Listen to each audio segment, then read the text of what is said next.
Well, welcome to the streaming ministry of First Baptist Church of Springfield. Over the next half hour, 40 minutes, your video is going to walk you back through a sermon that I preached recently from the book of Romans.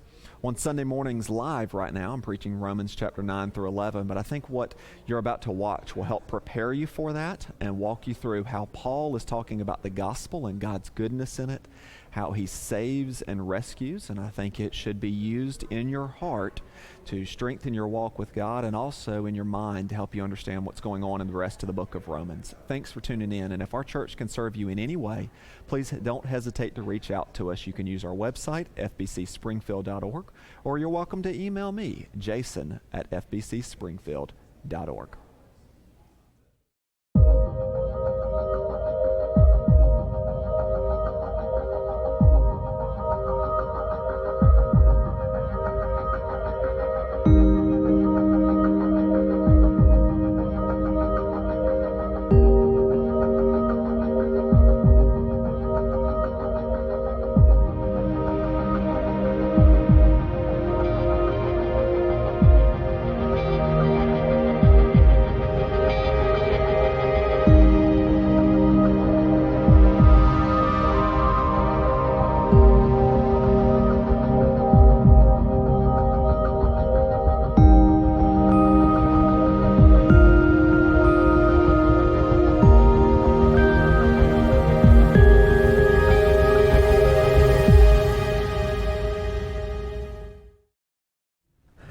Amen, and thank you, Jeff. It is neat to hear the way in which God changes people in a variety of ways. Whether they grew up as the son of a Baptist pastor, whether they grew up in another area of our country, whether they grew up in another tradition, but the way that God has worked in their story. So, Jeff, thank you for sharing. I was encouraged by that, and I look forward to our gym being used to welcome people into sports and build relationships through those again in the coming weeks. Thank you, church, for your faithful generosity for so many years that we can have facilities like we do to gather in this room, but also that we can have a gymnasium to where others can gather and they can play sports and they can enjoy each other's company, but ultimately they can connect in with each other, connect with the Lord as well. So thank you for that. For those of you that are back for the first time or here for the first time, this is the time in the service when we would normally pass the offering plate and people would normally give in that way. We don't do that now. There are some boxes on the way out, by the double doors on the way out, that you're welcome to put anything in, including your guest connection card if you want us to follow up with you. But if you're with us for the first time or this is not your church home, let me encourage you, give where you normally go. If you call another church your home, give there. And if you're checking out Christianity in church, don't feel compelled to give. As I've said a few times, when God gets a hold of your heart, he gets a hold of your wallet. But if he doesn't have a hold of your heart, there's no point in you trying to pay him off with your wallet. You can't pay God off. Okay? So be faithful to him, and thank you for those that continue to call this your church home that faithfully give. Let me do a show of hands on this. All right, some people are, if you've got bad news and good news, who wants the good news first and then the bad news and then the opposite? I'm not going to make you stand up or sit down or anything like that, but I'm going to ask you to show hands, and I want you to put yourself on one of these sides, not like this neutral, hey, I'm not going to do anything. This is active, all right? This is as close as we're going to get to Baptist aerobics this morning, okay? We're not going to do any more stand up, sit down, but we're just going to do a raising of hands. Oh, and this one, all right, so if you want the good news first and then the bad news, let me have you raise your hand. All right. All right. So now I'm expecting to see more hands with this one. If you want the bad news first, raise your hand.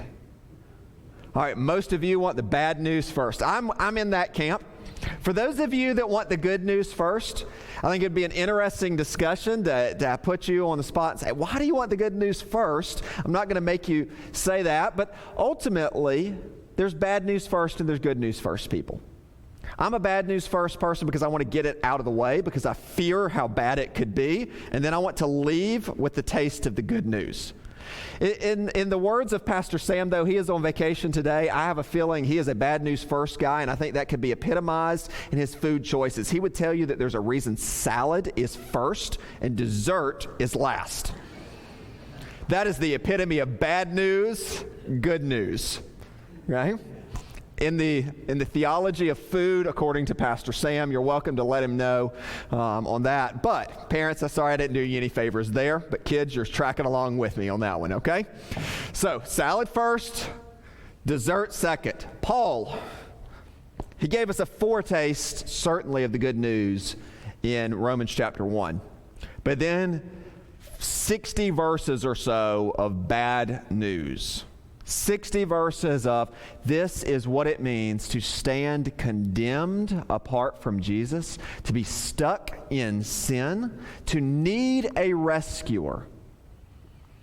And in the process, I hope that in the bleakness, in the dismal situation in which we have found ourselves in, if you've been studying Romans 1 through 3 with us for the last 6 weeks, you've recognized that the gospel shines most brightly when we begin to see the darkness of our own sin and our hopelessness and our rescue.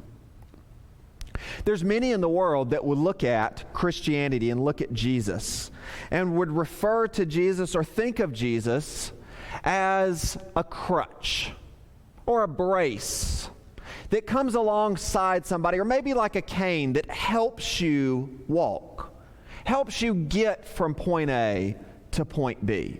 If you try really, really hard, and then Jesus supplements your hard work and your works, then you can make it to heaven. But in Romans 1 through 3, Paul has been saying the bad news is that you do not need a crutch. You don't need a brace. You don't even really need a wheelchair that you're going to power to get across on your own. No, you need a rescuer. It presents us as drowning in our sin, incapable of rescuing self, needing a rescuer and not a crutch. Not needing Jesus to supplement us and help us out as if we are 90% of the way good, and we just need 10% more, or even 10% good, and we need Jesus to do 90% of the work. No, the biblical path is that we are stuck in our sin in such a bad situation that we don't need a crutch, we need a rescuer to carry us through to heaven, who gives us his righteousness in our place. And Paul's been walking through how Romans 1 through 3, what that looks like, and how God is both just to punish sin and the justifier of sin, and still right in that. So we're going to talk about more next week. This week, if you've got a Bible, go ahead and turn to Romans chapter 3, verse 9. If you're using the Pew Bible there in front of you, page 1118. And if you don't have a Bible at home and a translation you can read and understand, take that one, consider it our gift to you, and start reading with us. Okay. I want to read through these 12 verses that summarize how we are stuck under sin.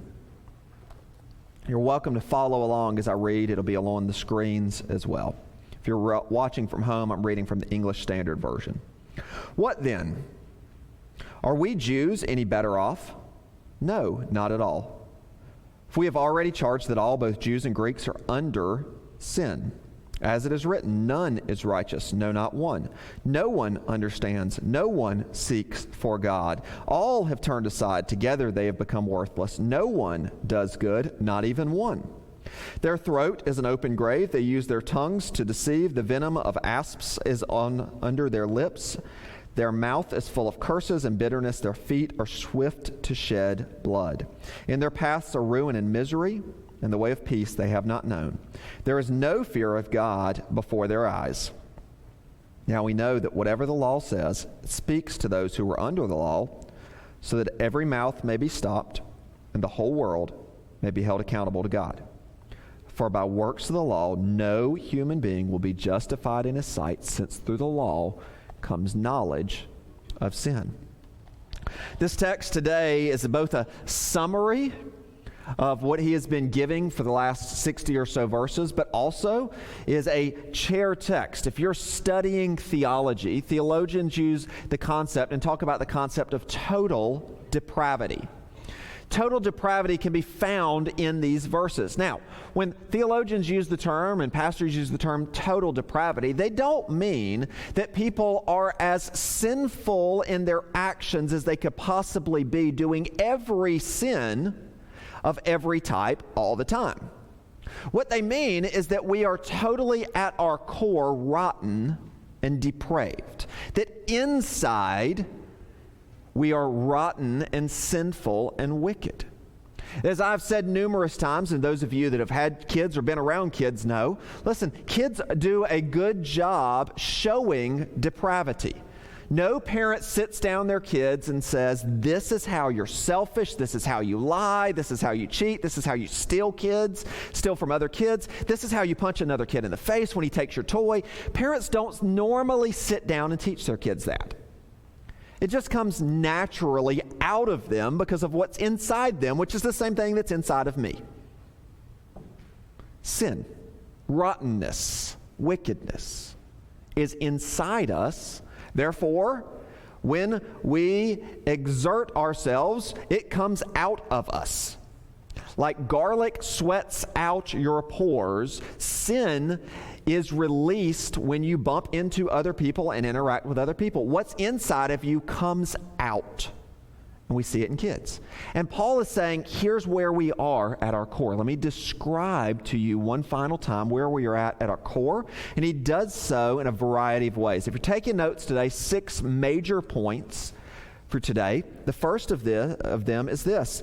Universally, all people, all places are under sin, under the reign of sin, under the dominion of sin. And he does that in verse 9. He opens and he says, what then, are we Jews any better off?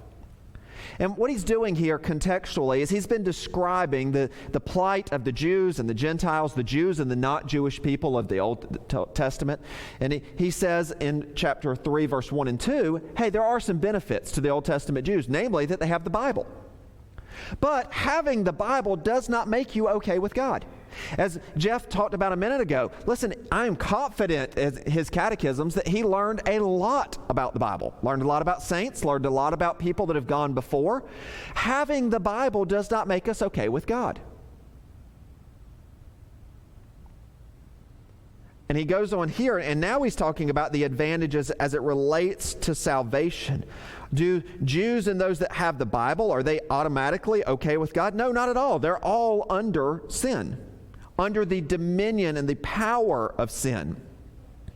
Paul is going to talk about elsewhere that sin reigns and imprisons humanity. And apart from Jesus, sin is not something that you master, it masters you. You don't get to toy with sin, it plays with you.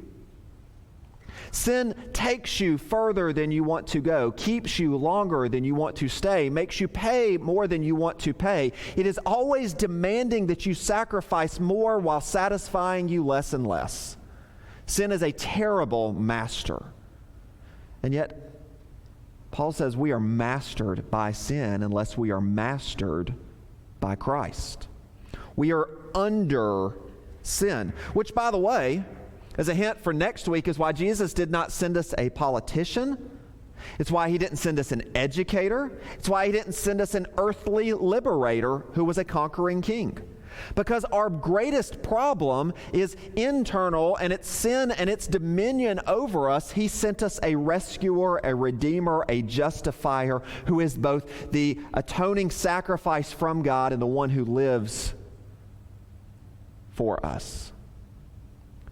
We are universally under sin unless we are under and in Christ. And then we are still plagued by sin. Okay? Secondly, if you're taking notes, not only under sin universally, but apart from Christ, we are universally wicked. And not wicked as in like wicked cool. Okay? I'm not even cool enough to say that, but wicked is not being used here in a cool sense. And very few people like to describe themselves as wicked unless they are trying to say that and sound cool. Okay?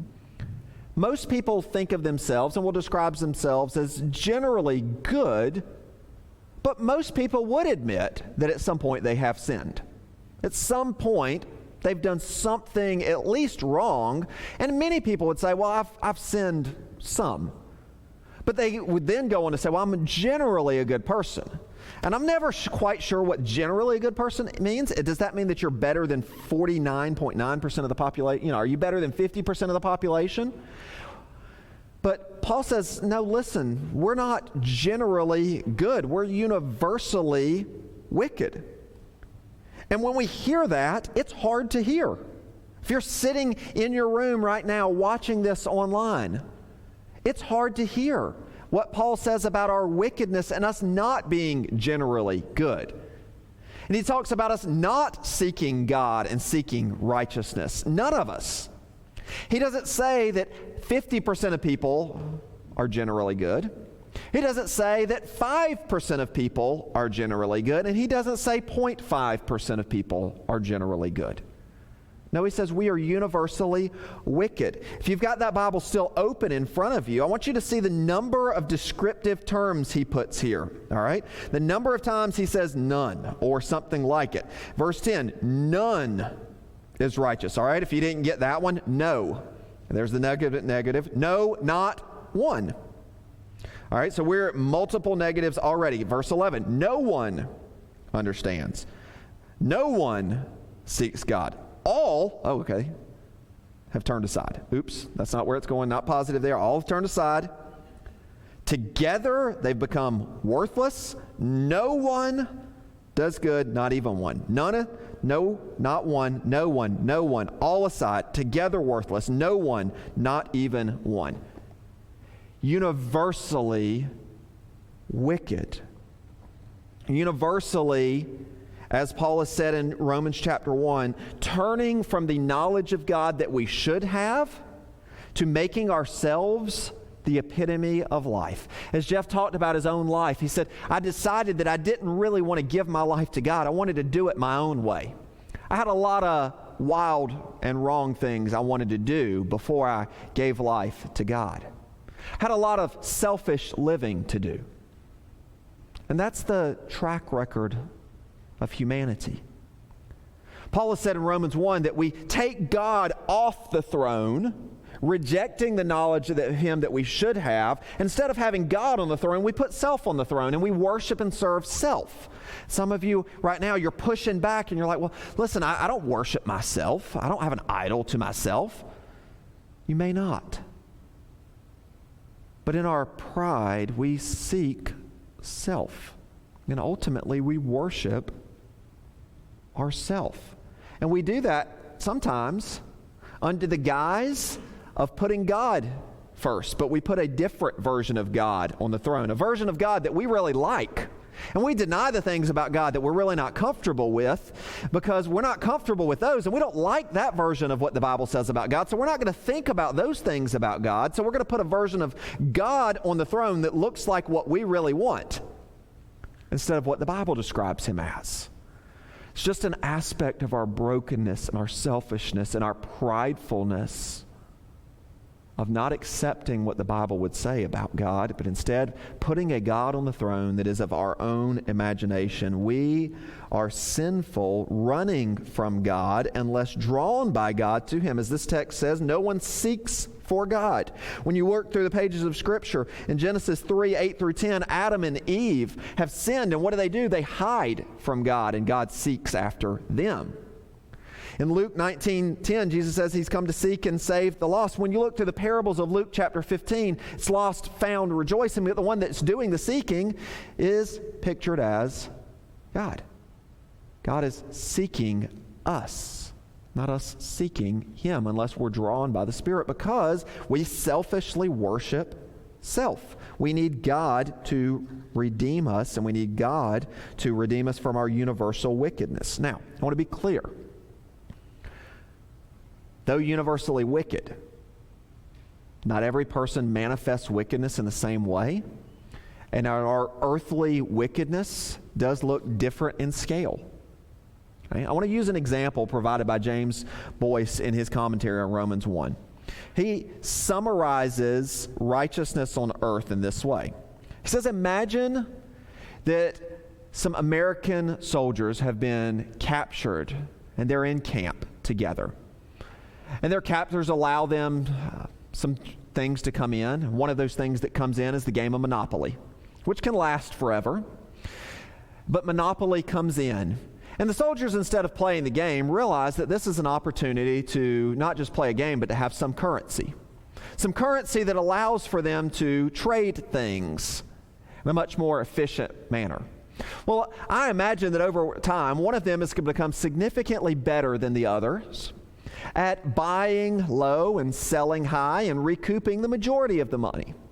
So imagine that this one person gets, we'll just say $500,000 of Monopoly money through whatever schemes and trades that they have over time, and sometime later they're released and they get to take their goods with them. They take, of course, something that they worked so hard for and that they established as valuable with them as their Monopoly money. They show up in San Francisco and go to the bank.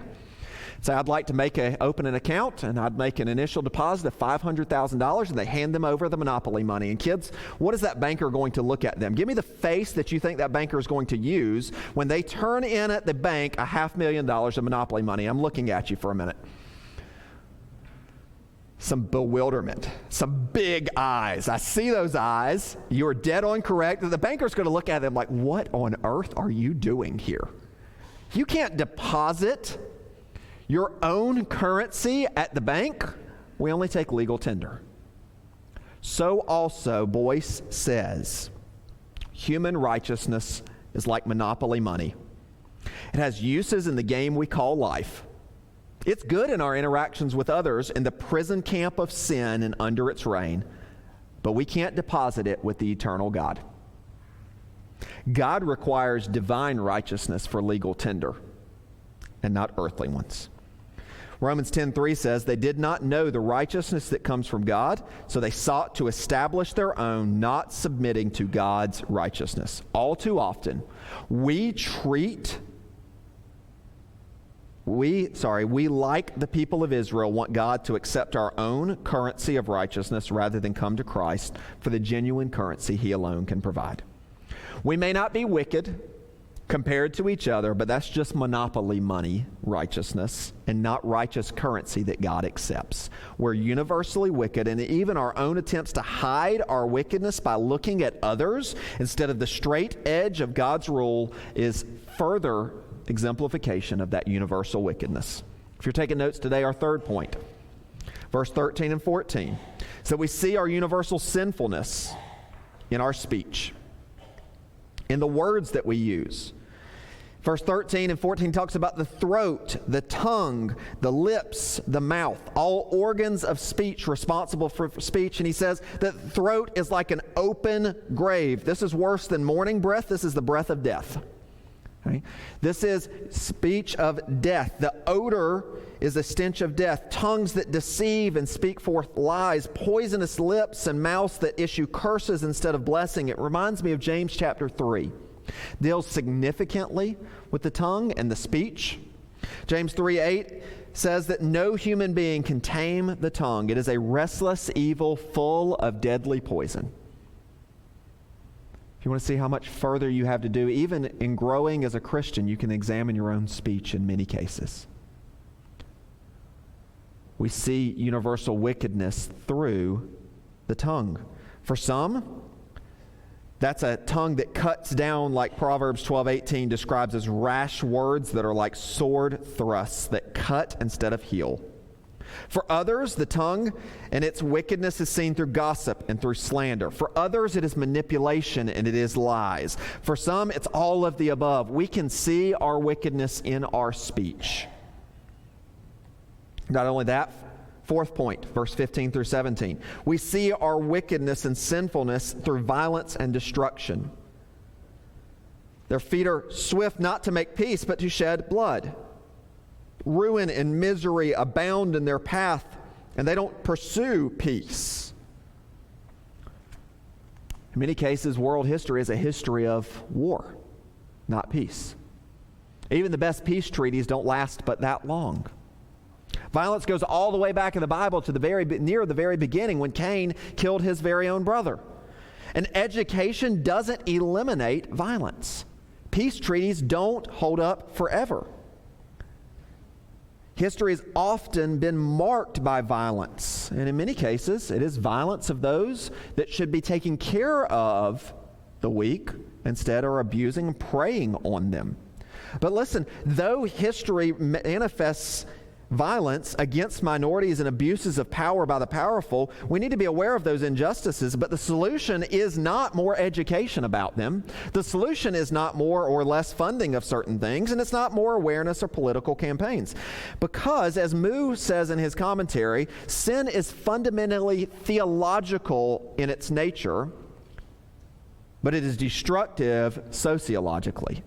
Our sin and our violence and our prone to violence instead of peace is a theological problem of our sin that manifests itself in its relationships and our relationships with others. So the solution does not lie in more education, more funding, or more political action. All of those can be valuable, but the problem is a sin problem.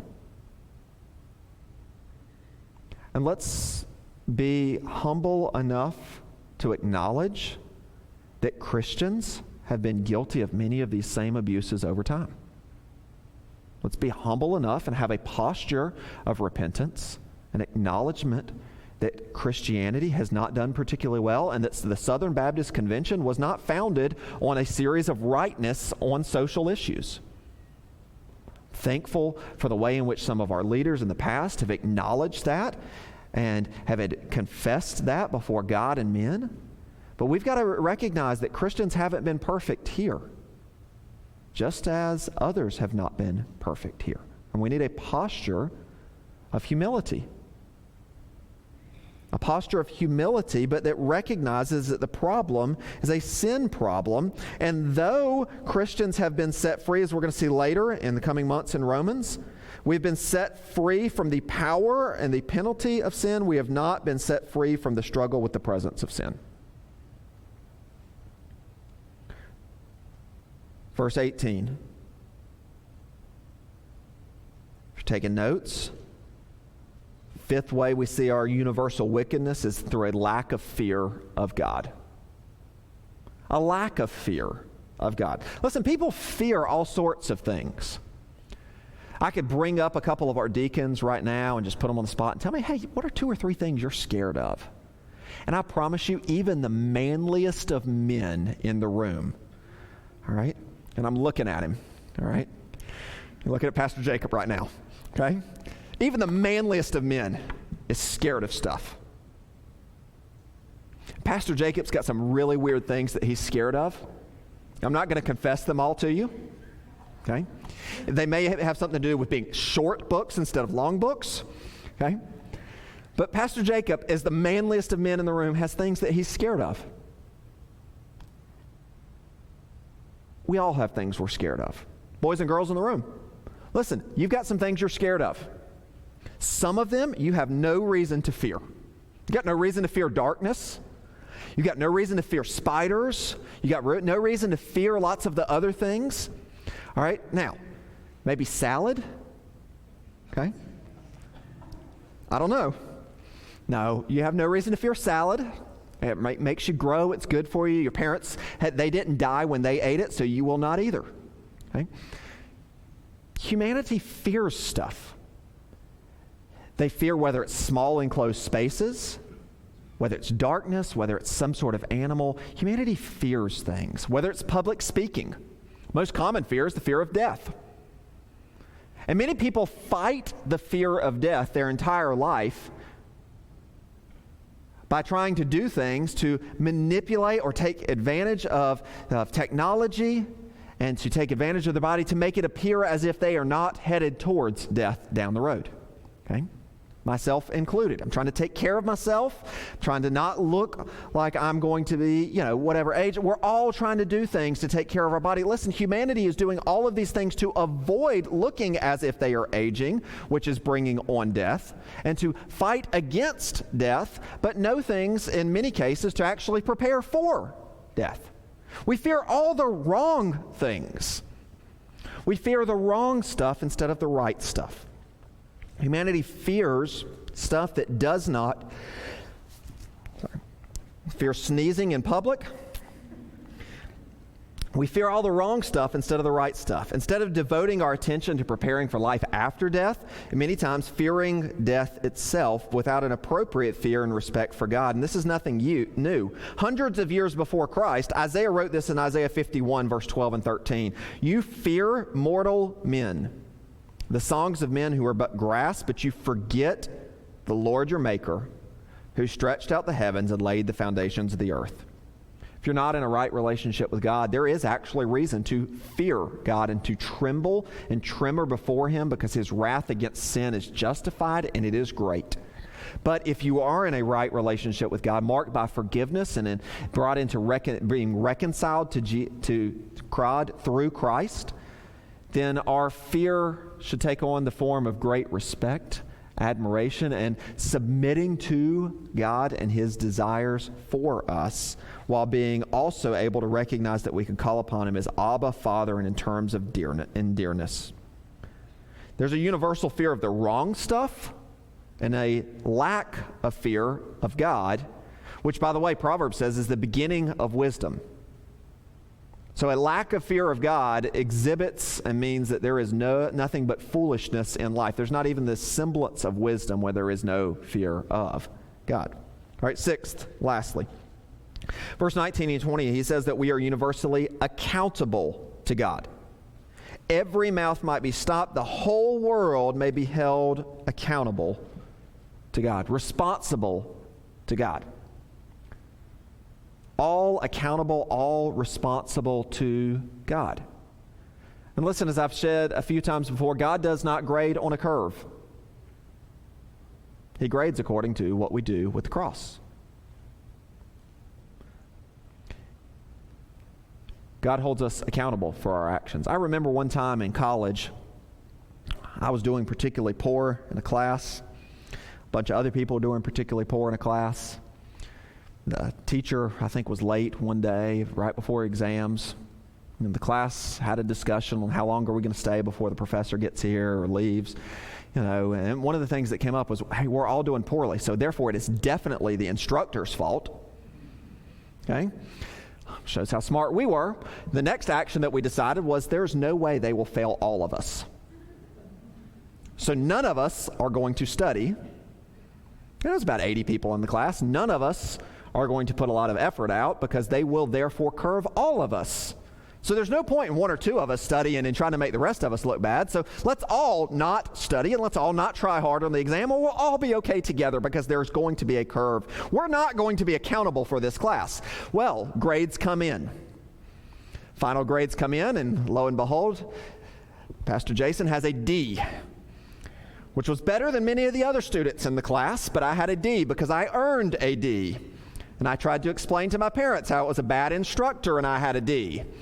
And it was Christmas break, and it was not feeling particularly pleasant in my life because I had a D in a class that I probably should not have had a D in, because I knew deep down that I had not studied. And I was so frustrated with that instructor that they did not curve the class. Not myself, that I didn't study. How could they hold me accountable for my own actions? And there's a lot of internalizing that you can probably do yourself. How could somebody else hold me accountable for my own actions? Well, I'll save you all the ways that it actually shaked out, but I ended up, class got curved. The department head found out, and we all got passed. Don't try that at home.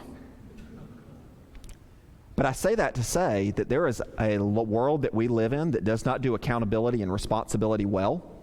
And in this case, the department chose to hold the instructor accountable for the poor performance of the students rather than the poor performance of the students on themselves.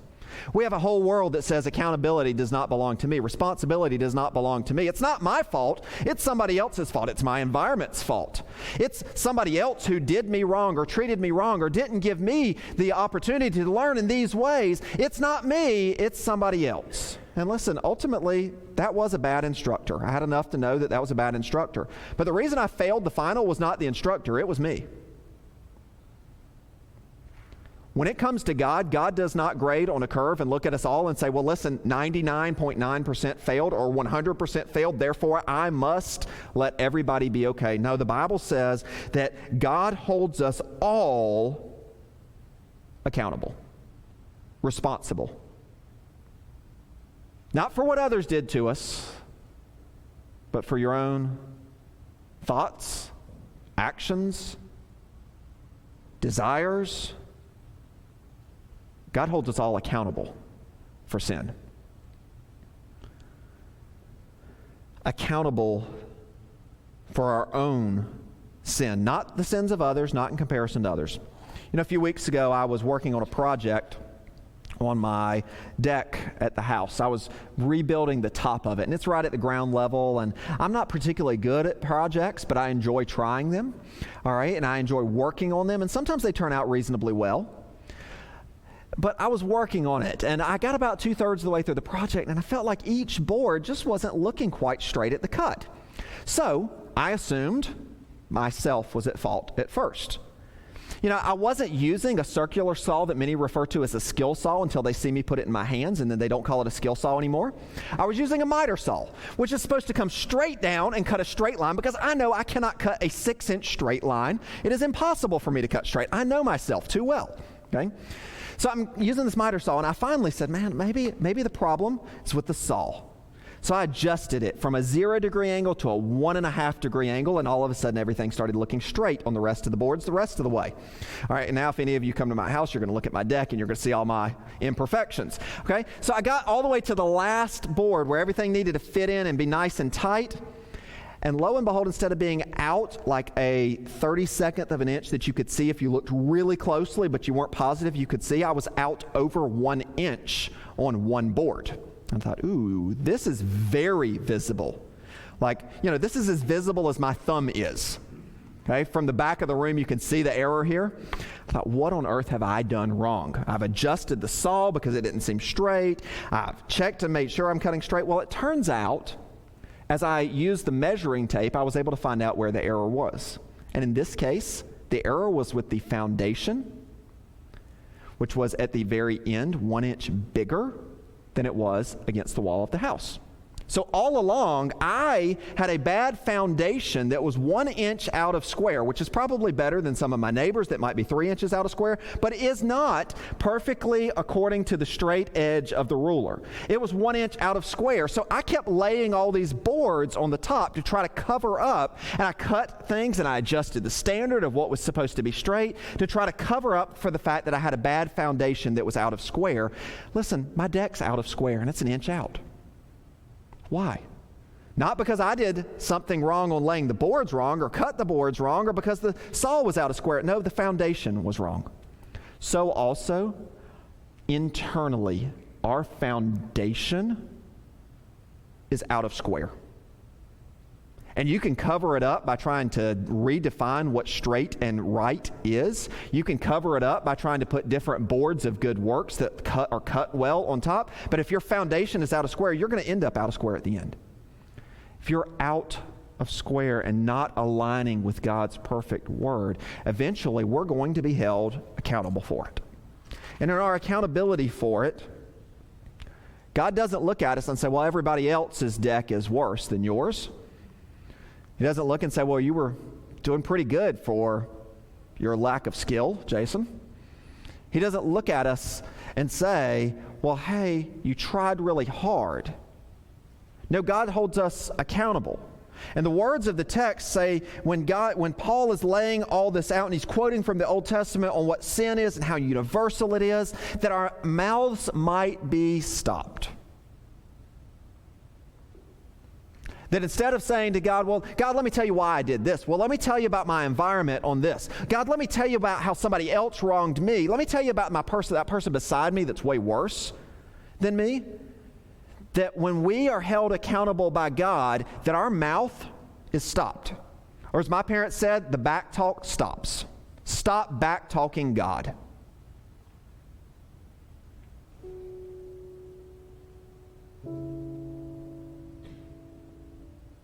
Stop back talking God about sin.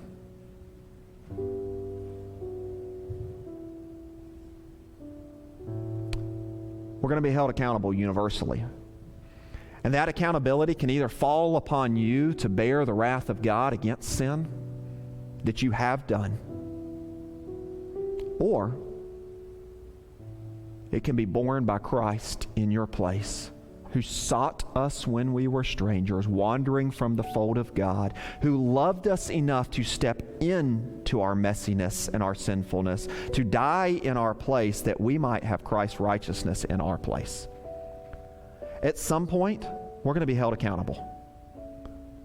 And at that point, God's not going to take any excuses or any back talk or any looking around at others. He's going to say, what have you done with Jesus? If it's Jesus in your place, enter into the universal forgiveness, the welcome, and the pleasure of all eternity in God's presence. If it's not, it's the wrath of God against sin for all time.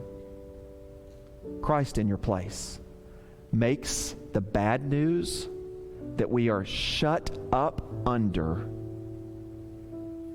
a beautiful backdrop for the good news. We are shut up under sin, universally accountable for all we've said, thought, done, wanted. But yet, God in Christ offers us good news, which means we have something to celebrate. It means in a minute when we stand and sing, you have something to celebrate, someone to worship who took the punishment in your place and gave you his righteousness, that you might not be apart from Jesus, but in Jesus and accepted in Christ's righteousness in your place. If you want to talk or pray about anything, I'll be available in the back. If you're watching online, you're free to comment. You're free to text the number 94,000, the word belief, and it'll put you in interaction with me in the coming moments. But let's rise now. Let's stand. Let's respond with worship or with saying, God, you're right to judge me in my sin. I need Jesus in my place. Let's stand and sing.